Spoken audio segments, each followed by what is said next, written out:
Sex, porn, love addiction is all about self-soothing to manage your emotions. It got set up back in the childhood development years. It's just not about sex. It's not about porn. It's all about the repeated use has set up the physiology to crave those dopamine, serotonin, oxytocin, self-manufactured drugs in the body. It's impacting women, men, children aged 10 to 75 across all the age ranges, the sexes, the cultures, the professions.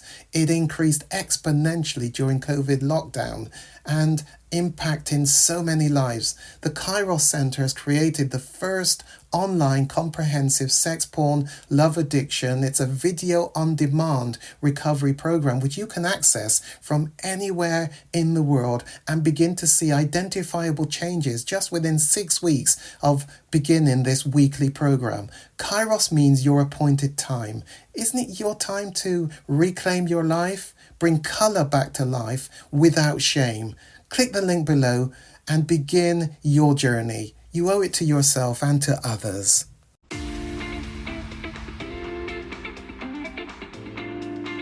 Let's make sure we agree on what objectification is.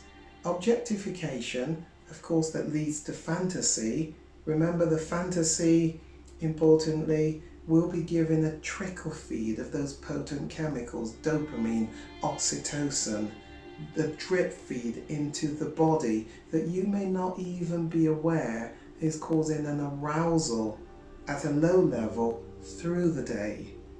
So that the decision to act out, to turn on, watch porn or do something else does not just come out of nowhere.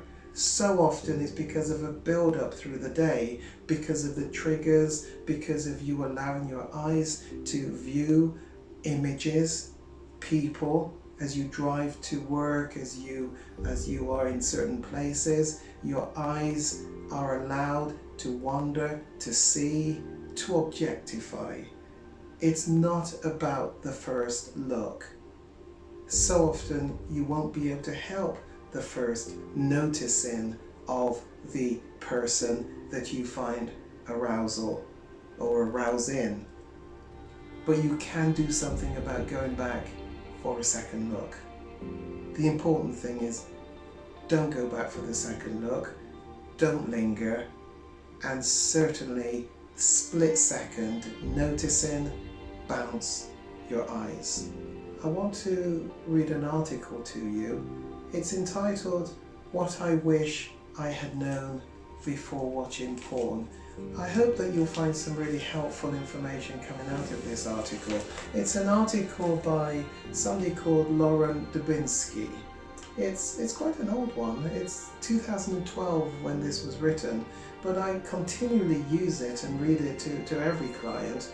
I hope you'll find something really useful that comes out of this particular article.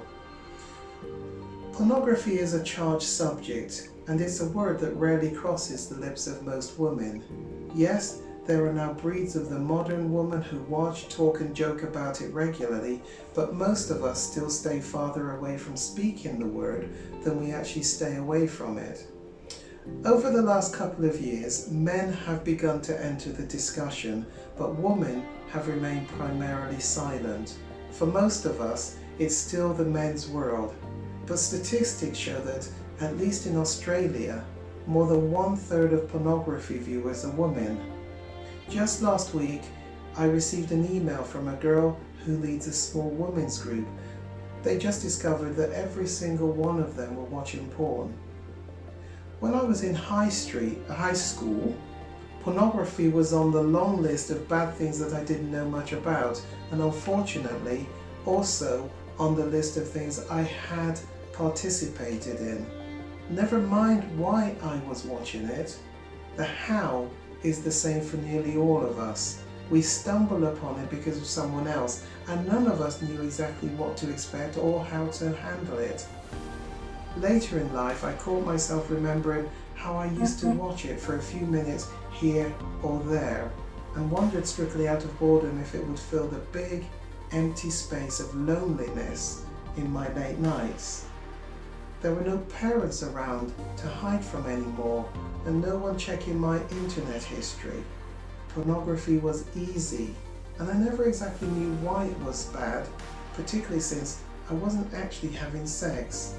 To me, it was just something dirty that you probably shouldn't have anything to do with, but probably shouldn't never stands up against loneliness and boredom. I'm not one with an addictive personality, meaning I binge and then drop things quickly. I knew this about myself, and so I used this as an excuse for watching pornography. I also used it as an excuse for getting wasted at other times in my life. Pornography was something I wasn't addicted to. Just like I smoked, I never became addicted to nicotine and drank, but never became an alcoholic. I was just watching it and could stop any time I wanted. No damage done, because I was still in control, right? Not really.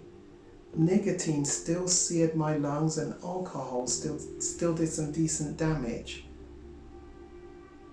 It did damage to my liver and to my personal life. Just because we aren't addicted doesn't mean it does no harm. Even while I wasn't addicted to watching pornography, I always wanted more. It existed as a guaranteed time filler and pleasure bringer. And when you get an hour to yourself, it's an easy default activity, that establishes a heavy precedence in what you do with your next bad night. I wish that 10 years ago someone had educated me on pornography, what it is, what it does, and what it reaches in and destroys in the hearts, minds, and bodies of men and women. I wish that someone would have told me that researchers have suggested it sabotages your sex life.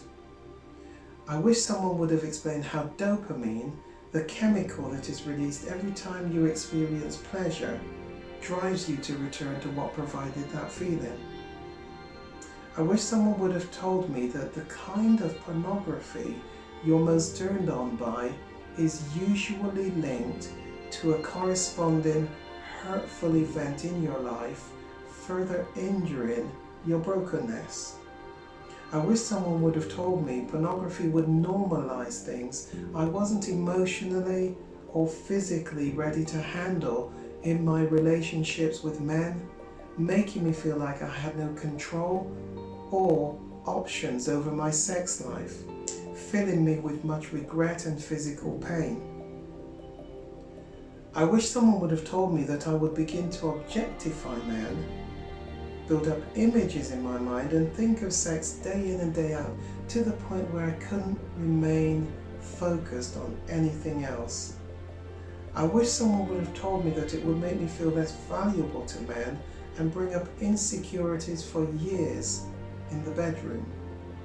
I wish someone would have pointed out pornography can establish your sexuality completely apart from real life relationships, causing huge problems in your intimacy with real, significant others.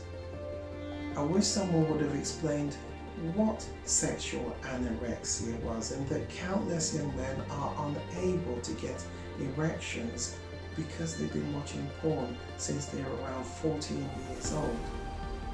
I wish someone would have told me and told all the men that I dated that the porn they are watching is keeping them from being turned on by me, ultimately destroying our relationship.